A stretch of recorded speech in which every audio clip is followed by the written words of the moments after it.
இது ஜொஹர் தொழுகைங்க.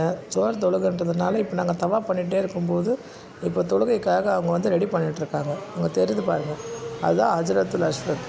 அதை போய் தொடணுன்னா வந்து ரொம்ப கஷ்டம். இப்போ நாங்கள் தொழுகை முடிச்சுட்டு வெளியே வந்துட்டுருக்கோம். அங்கே வெளியே வந்துட்டு ரூமுக்கு போயின்ட்டுருக்கோம். இது பாருங்கள் எப்படி இருக்குது பிரம்மாண்டமாக. பலதரப்பட்ட ஆட்களை, பலதர நாட்டு மக்களை இங்கே வந்து பார்க்கலாம். நம்ம எல்லாரையுமே பார்க்கலாம். நம்ம எல்லா ஊர்லேருந்து எல்லா நாட்டிலேருந்து வரவங்களையும் இங்கே பார்க்கலாம். நம்ம இன்ஷா அல்லாஹ் நீங்கள் போனீங்கன்னா கண்டிப்பாக இதெல்லாம் பார்த்து அனுபவிச்சே இருங்க.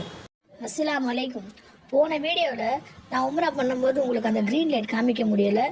இந்த நெக்ஸ்ட் உம்ராவில் நான் திருப்பி இங்கே அந்த உம்ரா பண்ணும்போது அந்த க்ரீன் லைட்டை இந்த வீடியோவில் நான் உங்களுக்கு காமிக்கிறேன். இந்த கிளாக் டவர் பார்த்திங்கன்னா அவ்வளோ நல்லாயிருக்கும்.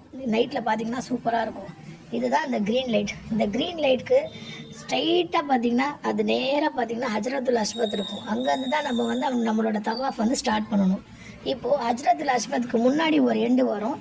அந்த எண்டுக்கு வந்து நம்ம ஒரு துவா படிச்சுட்டே போகணும். அது என்ன துவானா, ரப்பனா ஆத்தீனா ஃபித் துன்யா ஹஸனத்தன் வ ஃபில் ஆখিরাতি ஹஸனத்தன் வ கீனா அஸாபன்னார். இதை வந்து நம்ம திருப்பி திருப்பி சொல்லிக்கிட்டே இருக்கணும்.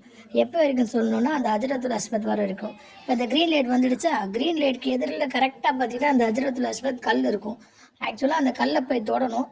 தொட முடியாதவங்க நேராக நின்று கையை தூக்கி அல்லாஹூ அக்பர் சொல்லிட்டு ஸ்டார்ட் பண்ணணும். இங்கே நம்ம ஸ்டார்ட் பண்ணோமோ அங்கேயே 7வது தடவை முடித்து 8வது தடவை வரும்போது ஒரு தவாஃப் முடிஞ்சிடும்.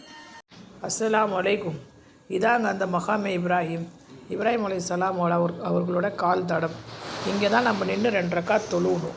அப்படி இல்லைன்னா நம்ம 7 தவாஃப் முடிஞ்சு 8வது வரும்போது இந்த கோல்டன் கேட் தெரியுதுல்ல வாசல், அதுக்கு அங்கே தான் 2 ரக்காத் தொழணும். அல்லாவே குரானில் சொல்லியிருக்கிறான், மகாமே இப்ராஹிம் தொழுமிடமாக ஆக்கி கொள்ளுங்கள் என்று.